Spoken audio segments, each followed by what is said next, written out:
2 December 2024 mukomana anonzi George Charamba azovhura hombe.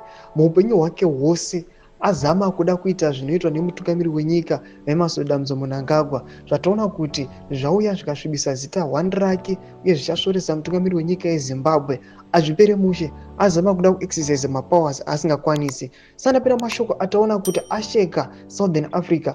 Ndokuti wasubscribe like turn on the bell icon. Tichipinda pahendo yaJamwanda anouya achiposta mashoko anouya achitaurwa naJoe Charamba nyora achiti well done president elect Ndaitwa, well done SWAPO, the die is cast.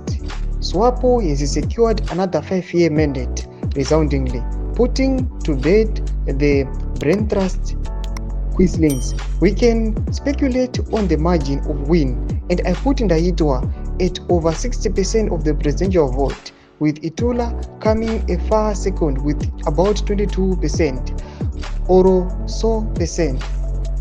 All the opposition presidential candidates put together barely managed 32%, making SWAPO the undisputed favorite. Unity in liberation parties is key to defeating imperialism. Thank you, comrades, for a superb performance, including in towns, cities, bulking the trend. Anoyachiti, congratulations at SWAPO. Ndo mashoko atuna kuti vakomana vaya vakacongratulata vakomana veSWAPO before ma-elections atombopublishwa kana kubuditswa the Electoral Commission. Tuna kuti the African Union achikomera achiti before EC and Namibia have announced the election results, Mnangagwa ailing spokesperson Jamwanda 2 has declared the results over to you Namibian patriots. Zvatona kuti nemahandles aiwa nemabroadcasting cooperation emunyika yeNamibia vatoshokeka kuti mutauriri wemutungamiri wenyika ari kuzama kuda kuita sei, Sadak Chebeni vakuda kuita sei. Tudze mafungiro enyu muri kudii pamusoro pechiitiko ichi. Ndakumesection medu mudze mafungiro enyu. So subscribe or like,